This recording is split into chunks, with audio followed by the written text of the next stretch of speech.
I think one way of looking at dyslexia is in really the big picture.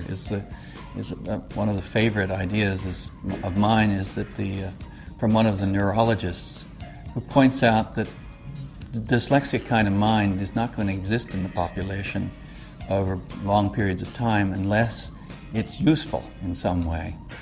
And one of its usefulness is it's different from what they call ordinary brains. And this, when you're dealing with new technologies or new situations, it's really a powerful advantage to have this group of people. In fact, the neurologists argue that it may be an important part of the survival of the human race. It depends upon these extraordinary people. My name's Lewis, I'm 14 and I live in Malden. Being dyslexic means that I can picture an object in my head, and for example, if I take a three-dimensional object, place it in my head, I can rotate it to any angle which I please. As I'm really into mountain bikes and mountain bike designing, when I leave school I would love to become a designer. And I can imagine as if something was being put under pressure, where it would crack first and things like that.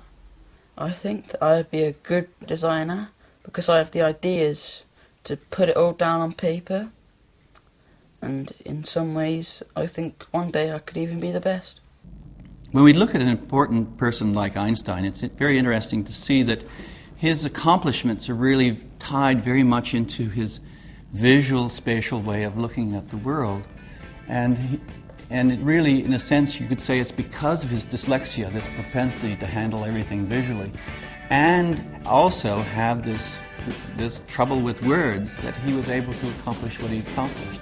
He had such difficulty with words.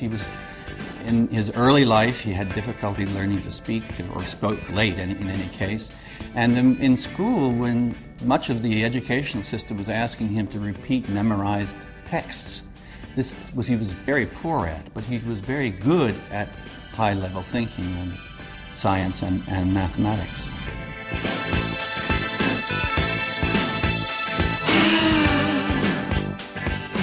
I'm Sarah, I'm 14 and I live in Madley. I really enjoy art. It's my best subject at school, and after school I'd like to go to art college and do foundation course and maybe do photography with it. I see in images, like if someone's telling me a story I can see it in my head, so I'd like to be a film director. It's frustrating being dyslexic because you think really fast and you can't get it down on paper fast enough with a pen. But I've got this computer recognition thing, and you just speak into it and it writes it out for you, but you have to do it word at a time. My history teacher judged me by my handwriting because it was quite messy. He thought I wasn't very clever. But then I did my coursework on the computer and he thought it was really excellent. And I think teachers should encourage dyslexic people to do good in the subjects that they enjoy and can do, and encourage them in the ones that they're not so good at, but don't make them do pointless things like learn spellings over and over again. During World War II, when Winston Churchill was trying to understand what was going on, particularly in the early days when the Allies were virtually losing every battle on every front, it's just amazing. I think part of the thing that draws me to Churchill is being able to hold up under failure after failure after failure, which of course dyslexics seem to be destined to learn to do. But one of the things is that the way his information was communicated to him, he had his staff actually convert the numbers and statistics into very visual graphics and diagrams so they could easily absorb this information graphically.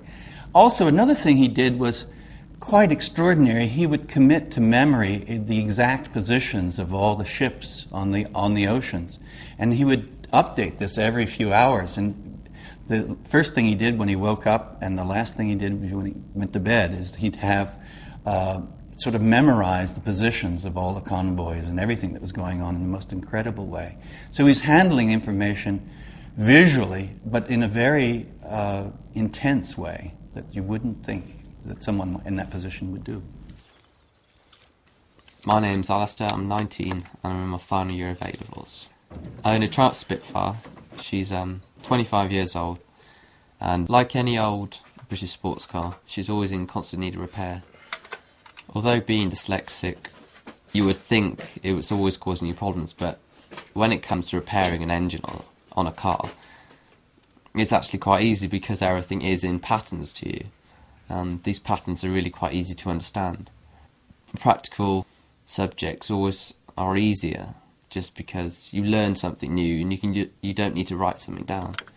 It's in your hands. With an engine, you take things apart, nuts and bolts. In the end, it's hugely satisfying, and you always want to improve.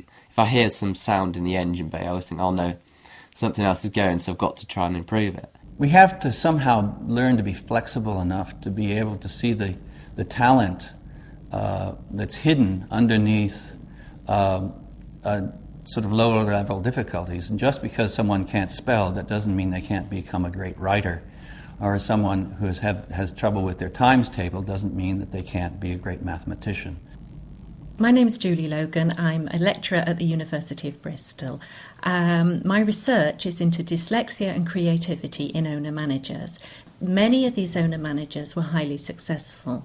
The attributes they had which contributed to this success were an ability to visualise the business, how it would be in the future, tremendous energy and enthusiasm, and above all, excellent communication skills, so that they could actually tell people how they saw their business in the future. These will go off. Basically, the bouquets go. Then there's 5 2-inch, 2 3-inch, and a 4. My name's Andrew Collins, and I run Fire Magic Fireworks. I think being dyslexic has allowed me to understand my workforce better, and certainly have an active role in with what they're doing. And it's not a case of that we segregate ourselves from them using a hierarchy. It tends to be that I'm hands-on with them. I like to get involved with them and communicate directly with them, because positive feedback I've found has been very good in helping to motivate them and motivate myself. I mean, fireworks are obviously a very visual thing, but when you're designing a show, you have to take several hundred different fireworks and make them merge together in order to make something rather spectacular. I think dyslexia has allowed me to visualise exactly what is needed to achieve a successful business, and that is how I've made Fire Magic what it is today. Obviously, it's not just dyslexic people who have this tremendous ability to visualise, or who have excellent verbal skills. Many other people have it, but my survey just showed that these managers used those particular skills to achieve in their businesses.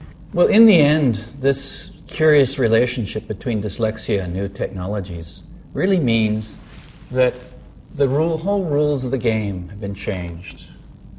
And the students who are at the bottom of the class in the old verbal system are going to be at the top of the class in the new visual system. And that will change everything.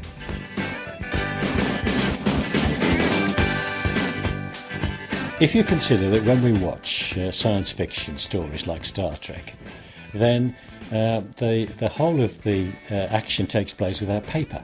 And therefore, the idea that we could have somebody with dyslexia in charge of the Starship Enterprise is now a real prospect. Imagine that.